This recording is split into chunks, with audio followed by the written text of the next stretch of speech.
able to hold the property through any periods of turbulence. I think those are the two things we need to think about very differently. And it's true for single family or multi. We also have the coaching and then the multifamily, operations that I'm part of. And I try to limit that to 8 to 10 hours. I feel like I've been able to influence their life more because I've had more time with them. I think that's the beauty of real estate, which you also, Alex, completely, you're in the space, so you understand that. Hey, we have a really special guest. Welcome to Life by Design podcast through real estate investing. We have a really special guest today, Dr. Param, and she is amazing because she went from being a medical doctor, just like some of you out there, into full-time real estate investing. Not only does she do real estate investing, she also has a mentorship program as well. And I'm really excited to catch up with her today on how she has designed her life. All right, we have Dr. Param here. Dr. Param, welcome to the Life by Design podcast. How are you doing today? I'm doing great, Alex. I'm so excited to be on here with you. Absolutely. Well, Param, can you tell me more about what you have done? Because what you have done is pretty amazing, going from your medical career, now doing full-time real estate, right? Tell me more about that transition.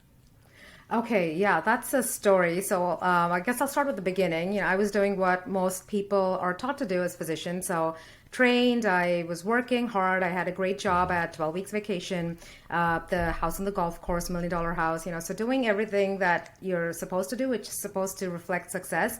But on the inside, the work-life balance wasn't really there. I was leaving kids in daycare from 7 to 7. I was 4 weeks of maternity leave and not really being able to spend time with my father when he had chemo. He was going through chemotherapy. So a lot of things that really didn't fit with the way I wanted my life, what I wanted my life to look like. But it was still okay. You have caffeine and you have nannies and you get through the day. The breakthrough really happened for me when I had my breakdown. I had the lowest point of my career was, we had this merger at work, transitions, I was negotiating a contract, the contract got rescinded. So there was a period of 3 months where I didn't have, I was waiting to move on to the next job. And it was a very rough transition for my family, particularly. And then just as things were getting back into the normal routine, the pandemic hit. And again, that was a huge transition for all of us. My kids were little, they were 2 and 5 at the time. And so they were home all the time. I was fortunate to be able to work from home, but I was just juggling way too much. And then there were most days where I would be reading cases till midnight just to make I'm a radiologist, so I get to read from home, but I wanted to make the next day better. And so I was catching up, and I was just burning out. And I realized it was time to shift things. And that's when I started investing in real estate in 2014. And over time, I realized that, especially with the first career transition, I was like, okay, I cannot have this anxiety again. I need to have more control over my income. This will not happen to my family again. And that's when I started really accelerating my growth in real estate and building out that passive income stream. And so when I got burnt out, the next time I found myself in that position, I was like, I want to go down to a day a week in medicine. Actually, I asked for 2 days a week in medicine, and then that wasn't an option. I was like, great, I can do a day a week in medicine. I'm fine because I have, at that point, I had hit financial freedom. The income from real estate kind of took care of all of my family's expenses, including travels, luxury spending, all of that. And so I said, I can do a day a week in medicine, and this is how I get to spend more time with my kids. They were 3 and 6 at the time, and now they're ready to start school. But I got 2 years where I got to spend so much time with them. We had all these day trips, and I was really able to structure my life the way I wanted to, and it's been beautiful. And so yeah, that was my journey. And I got to that point, I was like, well, I have some time on my hands now. Let me try helping other physicians build the same thing. And so now I coach, I help other physicians build their real estate portfolios in a way that makes sense for them, that fits into their lifestyle. And then I also, we have GW Capital, which is where we help physicians invest in real estate passively. So you have really lived a life by your design. That's really amazing. Yes, but that's not how I started out. I think that's the important thing. It's like that the adversity, sometimes they say, your biggest obstacles are your opportunities. And so that obstacle actually was the thing that shifted my mindset. And then I realized that I wanted to live my life by design, and I pivoted. So yes. That's awesome. Now, at what point, what year was it? Let's bring us back did you make that decision and said, you know what, I need to transition out of medicine? And are you completely out, or are you still working a day a week? A day a week. A day a week in medicine A is day a still week. what I do. Yeah. Okay. Yeah. So when did you transition from full-time medicine to 1 day a week? When did that happen? So 2019 was that merger at work, which kind of rocked the boat. And then, but even then I was like, okay, find the next job that gives me security, because I wasn't financially free. So at that point I looked at my portfolio, and I was making 2,000 in passive income from my stock portfolio with like 600,000 in there, because that's all you can do with a stock portfolio. And then with real estate, I had 200,000 invested in there, and it was throwing out 2,000, and I was building equity, and I kind of tapped into it, and I pulled out 100,000. So I was like, well, this is like a third of the money, but twice as much in terms of returns. And so 2019 is when I actually thought about pivoting. 2020 is when I pivoted, because that's when the pandemic hit, and I was like, okay, this really needs to happen. And so 2020 to 2021 was that 1 year of rapid growth. And it's like any path. You think you're going to be like linear, but then it ends up being exponential. So it was supposed to be a 3-year plan. Ended up happening in a year. 2021 was when I was like super burnt out, and that's when I said, okay, that's it, guys, a day a week in medicine. So it was like 2020 to 2021 was that transition period for me. And even before that, you said 2014 is when you started doing passive investing, right? For other doctors out there that are listening to this, how did you even get into that to begin with? That's a great question, Alex. And so I was passive, but I was very passive in the sense that I only spent 15 minutes a month on my portfolio, but it was still direct ownership. What happened is that I had a colleague who was a third generation real estate investor, and how he invested was he invested out of state. We were in Staten Island, and I taught him how to read Breast MR, and he taught me how to invest in the stock market and in real estate. And he said, Param, this is my team, use my team and start investing. This is just mailbox money. I could go take the check and I laugh all the way to the bank, right? And so I tried to tap into his team. And so I realized that you could invest in real estate out of state, and I realized that direct ownership could be super passive. So those were my takeaways from him, and I'm very grateful to him for that. And that's how I started out. But it's still between 2011 when he talked to me about that and 2014, there were those 3 years, and you know this, Alex, those were the 3 prime years for investing in real estate, right? But I had all of my fears and then the limiting beliefs of the people surrounding us who are always like, oh my God, real estate, no, that is so unreliable. So there was a lack of understanding of how things actually worked. But then 2014 is when I started, and I started again with investing out of state, but in passive turnkey rentals. So it wasn't really a turnkey operator, but I had teams, and they would purchase rentals that were ready to rent right away, and they completely took care of it. I was very hands-off in how I invested. Again, I agree with you. That is a very passive way of investing in real estate, because when I really accelerated in 2020, that was more active, and that was so that I could really boost my returns and get to financial freedom that much faster. Yeah, you mentioned family or people around you, like some of the naysayers, right? Yes. I would imagine, being a doctor, when your family found out, what, you're going from being a doctor, having a stable job, into real estate? Are you nuts? Did you get any pushback? Funnily, I had the friends and family in the United States surrounding me between 2011 and 2014, they were against real estate, very against real estate. And that is their own fear, right? No one's actually trying to harm us. They're just projecting their own fears and limiting beliefs onto us. Right. And so, but my parents were actually a family of real estate investors back home in India. But what happens is that when you're the physician in the family, and I was the first and the only physician in the family, it's assumed that your only source of income is going to be medicine. And so now they look at me, and my parents, they were financially free at 45, but they're 65 and 75 now, and they still work every day. They run 2 businesses. They have like massive real estate portfolios, but they don't understand why I had to go down to a day a week in medicine. So I get that from them. I'm like, well, why are you coaching real estate? And, why are you an operator when you could be a physician? So I get that now, but I think they also reap the benefits of my being able to now to have that geographic freedom where I can travel. Like I travel to India 3 months of the year. I have our charitable foundation there. I'm helping children with disabilities in India, something I'm passionate about. I get to do that with my parents and my children together. And that's Yeah. that whole bonding experience, which is super valuable. And we have very limited time with our kids and our parents. And so I think they're seeing the benefit to it and they're understanding why I'm doing it. And are your parents in India? Yes, yes. That was a big Okay. part of financial freedom for me because it also gave me geographic freedom. And so, and that's why my community is called Generational Wealth MD. But I actually created it after I hit financial freedom. And so at that point, my question was, what's next? And it was all about, strengthening the bond between the generations, right? And so I get to do that when I get to travel and spend more time with my family and bring them together. That's awesome. That's awesome. Now, how does someone create that financial freedom? Is there a calculation? How do you start with, when you first start talking to a doctor, like, hey, this is your journey, your roadmap. How do you calculate that? That's such a great question, Alex, because the first thing is to know where you are and where you're headed, and that's the only way you can pivot, right? And oftentimes we don't understand that.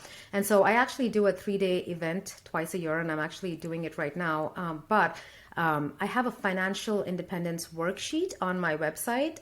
It's generationalwealthmd.com. And if you go to the resources section, and I actually walk people through, the first step is finding out what your financial independence number is, right? How much money do you need coming in that's going to cover all of your family's expenses, including healthcare, including any, student loan debt payments that you have, 529, all of that. When you know that, you know your financial independence number. And then I have an Excel calculator in there where you plug in so what your portfolio is currently, what you're invested in, and what your ROI is. And it actually depends on the return, the ROI of your portfolio, right? That's what determines how many years to freedom. And it's actually three things. It's like two things actually, how much you're contributing every month into that portfolio and what the ROI of that portfolio is. And everyone focuses on how much am I contributing? So if I work more and I save more, I can contribute more. But the thing is that really doesn't move the needle as much and you're burning yourself out. The most impactful thing is that ROI, right? What is the ROI of my portfolio? With a stock bond portfolio, it's a 4% safe withdrawal rate. That's all you can withdraw from your portfolio if you want your nest egg to last you 30 to 50 years. When you plug that into the calculator, when I plugged it in 2019, it was going to take me 17 years to get to financial freedom. I was like, okay, my kids will be out of the home. This doesn't make sense. And so with real estate, the ROI can be anywhere from 25% for that passive model of investing in real estate with syndications or with owning turnkey rentals and keeping it completely hands off with a property manager, all the way to 200% ROI in year one with short-term rentals, which with a lot of the people in our community do. And when you play with those numbers, that's when you can compress that time frame from say 25 years with a traditional stock bond portfolio all the way to a year or 2.5 years, depending on how aggressive you want to be with real estate. And I think that's the beauty and the magic. And that's why tell people when I take them through this, I say, I want you to know what your financial independence number is. I want you to go into the calculator and see what you're doing right now and how many years it's going to take you to get to financial freedom doing what you're doing right now.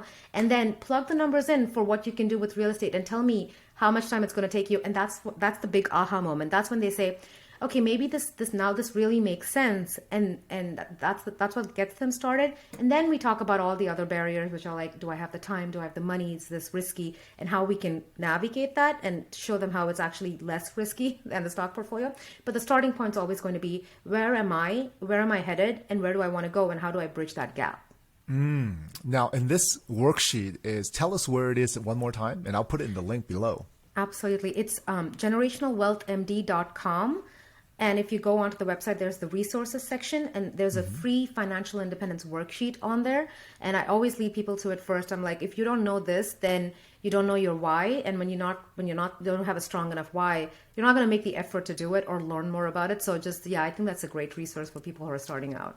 Wow. Thank you for sharing that. That's huge. And I think that's a big thing for a lot of people starting out, is not knowing where they are. And not knowing that it's even possible. I mean, 1 to 2 years to 2.5 to create that financial freedom. That's amazing. Absolutely. Yeah. And then there are so many strategies. And I also on the website have a free ebook where I talk about all the strategies I used. And it's like with the first property I got, I got twice my money out in 6 years. But then I also give an example of a short-term rental that I did a rehab on where I pulled out, I had a 200% ROI in 6 months. And so it just shows you how you can compress those timelines, and it's doable, and how much of that is in your control, unlike the stock market, and how when you know what you're doing, you're eliminating that factor of risk. It's actually significantly less risky, but significantly higher returns. And I think that's the beauty of real estate, which you also, Alex, completely, you're in the space, so you understand that. Now, right now, there has been a few people that's reached out due to the uncertainty of the economy or the interest rates, right? What are you telling your people right now about that? Yeah, and it's a very different market compared to 2 years ago. And so how we're investing has shifted dramatically. A big part of it is going to be the kind of debt you get. And then there are ways to look at it, ways to work around. You want to be responsibly leveraged. Again, single family in less than 4 units is very different from the multifamily space. But if you're looking at larger units, you want to make sure you have sufficient equity in there, and that you have good debt. So ideally, if you can find something with fixed debt, that makes sense, but you really want to be intentional about the debt part of it. If you're in the single family space, like that's where most people start out, I think you're still good because you have fixed 30-year long-term debt. And then you're looking at the arbitrage between what your returns are and how much you're paying in terms of debt. But again, stress testing those deals, making sure you're putting the right numbers in, using the right calculator so you're factoring everything in. Because again, in this market, your ability to hold the property is the most important thing. And for that, you want to make sure you have adequate cash reserves, you're running your numbers right, you're stress testing your deals, and you have good debt, right? That's the big part. But then the question is, how do I even make the numbers work in this market with the high interest rates? And that's the second part, is where your strategy becomes critical then, right? So you can't use the same strategy you used, say, 2 years ago, because everyone was doing well then. Now it's going to be more about finding possibly, and this is where I say this is where you have to be creative in terms of your strategy. You want to find those deals where you can add value and really increase your equity and your cash flow from rents significantly. You're either shifting to more value add properties. You could do short-term rentals or mid-term rentals. Mid-term rentals are this funny space where you're not spinning your wheels and spending a lot of time on it. I mean, even with short-term rentals, you shouldn't, right? So you want to be very intentional about how much time you're putting into your portfolio, but still using these strategies to boost your returns, where you can still be, instead of making $200 a month from a property, you can be going all the way to $3,000, $4,000 in cash flow from that property. So then that interest rate is not that significant because your returns are significantly higher, right? Then tapping into tax strategies when you're doing that, and that's something that it doesn't have to do with the market cycle. If you know what you're doing and you're tapping into it, that return is guaranteed for you. You don't have to, that's completely in your control, right? The value add, the tax strategies, those are completely in your control. Then you're boosting your returns. And if you're getting above 50% return ROI from that property in 1 year, then that 5%, 6%, 7% interest rate doesn't really matter as much, because you have that arbitrage, and that's where you're working. So the strategy, and then really stress testing, having the cash reserves, and taking on the right debt, those are so you're able to hold the property through any periods of turbulence. I think those are the two things we need to think about very differently. And it's true for single family or multifamily. But when you're doing that right, then you should be fine. That's awesome. That's awesome. Now, Dr. Param, tell me now, with you doing medicine 1 day a week, how much time are you spending in the real estate side? So that's two different. So real estate for me now is two different things, right, Alex? So I have my personal portfolio, and I'm still spending maybe an hour or two a month at most. And I say 2 hours a month because end of the year, I still oversee my bookkeeping quite a bit, even though I have bookkeepers and CPAs. I like to make sure, because I always find like people miss things and they can be significant, so I oversee it. So once I factor all of that in, I would still say on average 2 hours a month on my personal portfolio. So that's something I want people to hear. But then I also have the coaching, and then the multifamily operations that I'm part of, and I try to limit that to 8 to 10 hours a week, because then I still have the time for my family that I need. That's awesome. Now, with the extra time with your family, how has that made an impact on them, the education that they're getting from you, because they're getting a lot more one-on-one from you? How has that made a difference and impact on them? Well, so that remains to be seen, right, Alex? As parents, I think the challenge is we're always trying to do what's best for our kids. I think what I would like to say is that It's the big trips. I think we all make time for it, right? The big vacations, the two big vacations a year. What I've seen is that we get to do a lot of the little things, right? So we have a lot of day trips. California is beautiful, so 2 hours gets us to the mountains, gets us to the beach. 30 minutes actually gets us to the mountains, and we go sledding. We do a lot of fun things, and I think that's an important part of childhood that gets neglected. So we've been doing a lot of traveling in that sense. I get to take my kids on whenever there's an impromptu play date. I'm there. I'm the mother who's always there, right? So everyone's going to the park. I'm there. And so it's it's the middle of the day in the backyard. I'm swinging with my kids. We're in the pool a lot. So it's given me more time to be there for them. And I'm trying, and I say trying because I'm trying to be the emotional leader. I'm trying to be a better version, a better parent. But it's given me the time to take the time to actually improve myself in terms of how I relate in all my relationships. I've had time for coaching. And so I think that's a big part of me transitioning into being a better version of myself. And that will translate into, being a better parent for them and showing them the role. But I feel like I've been able to influence their life more because I've had more time with them.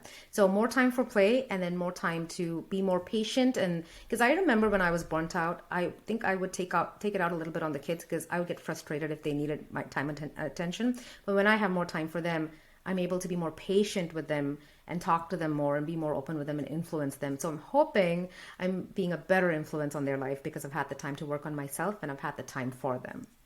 That's awesome. That's awesome.